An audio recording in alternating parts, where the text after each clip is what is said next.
Look at me. He grunted out an order, sending shivers down my spine as he slammed into me like a beast.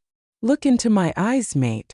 Another order came, and this time, I obeyed him even though it was hard to fight against the need to let my eyes roll to the back of my skull while he tore me apart with every thrust. I looked into the mesmerizing gray pair of eyes that I had come to love. I felt every part of him sinking into me roughly, and pleasure and pain accompanied each thrust. For some minutes, the pleasure outweighed the pain, but my body still recognized the pain my mate, the man I loved with every bone in my body, was causing me while he chased after his pleasure.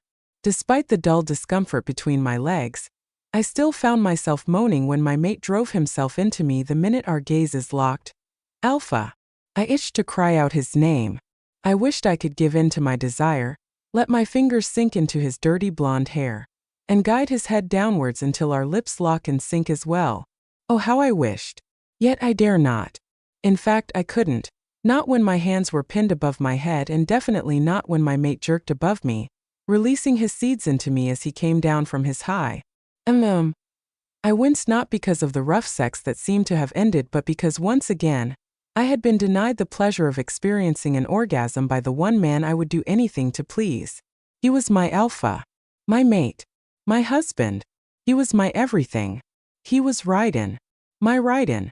I kept my eyes on Alpha Raiden, hoping that he would return to me and push me over the edge of pleasure, but he detached completely, left the bed, got dressed, and exited the room without sparing me another look. He was done and gone. Like a rag doll that had just been used, I lay in the one bed I was allowed to be in with Alpha Raiden. Like an emotionless sex toy, I stared at the white ceiling of the only room in the entire world that I was allowed to share with Alpha Raiden. It was a room I had named 3 years ago, and I call it Sex Room. Always be in this room when I need you. Alpha Raiden had gritted to me 3 years ago after our wedding ceremony. I don't need you anywhere else but here. Do I make myself clear? Yes, Raiden. I won't be. I had begun to respond with excitement and desire, but he snarled ferociously. Never.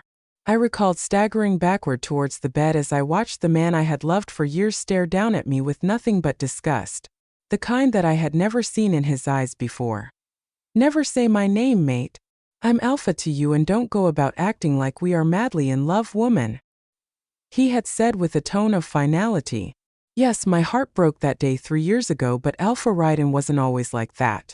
He was a good man, and I couldn't give up on the beautiful mate bond that the moon goddess had blessed me with. Alpha Raiden was the only person that I could boldly call my person. He was mine.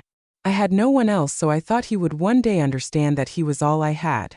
I had hope, and I'm still hoping that he would one day look at me with love in those gray eyes. I was hoping that I would be able to prove that I was worthy to be his Luna, and goddess knew that I had tried. I was doing my best to support him and love him even though he still wouldn't kiss me. 3 years of answering to his sexual call whenever he needs me as his mate, yet it's been 3 years of no kiss and 3 years of little to no emotional connection between my mate and I. He hates you. He will always hate you. A tiny voice inside my head chimed. No, Alpha Raiden didn't hate me. He was just angry about the fact that he had to mate with the lowest wolf in the pack. He was stuck with an orphan, and to top it all, this orphan couldn't shift or access her wolf, yet he had to mate with me. Even if he wanted to form a stronger bond with me, I wouldn't sense it because I was wolfless and weak. I knew that much, and I hated myself more than anyone in the pack. And there were so many who hated me. Countless, to be honest. After several minutes of self-pity, I pushed myself off the bed even though my body resisted. Sex with Alpha Raiden always leaves me tired and bruised, and today wasn't any different. I could see the red marks on my body as I made my way to the bathroom to clean up. I soon made my way to the kitchen of the Alpha Mansion, which has been my home for the past 3 years, to make breakfast for myself because no one would. I was the Luna of the Dark Moon pack, yet no one served me. It wasn't new, and I was used to doing everything myself. After all, I used to be one of the Alpha servants before Alpha Raiden married me. Just as I started whisking the eggs I had broken into a bowl, I heard the front door opening. Of course, that couldn't be Alpha Raiden. He is usually out of the mansion during the day, so I suspected that whoever was in the house with me was a servant. What I didn't expect was to see 2 female servants and 2 armed warriors walk into the kitchen, approaching me. My brows furrowed and I blurted, asking the familiar female servant a question. What now, Nina? Are you here to speak down on me again? Nina was the head of every servant that worked for the Alpha.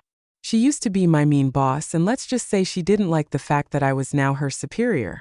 I assumed Nina would say something mean to me, but she stunned me as her frown deepened and she faced the warriors, hissing, "Drag the wannabe Luna out." And to me, Nina smirked, "This is your end, Aurelia. I have waited 3 years to witness this."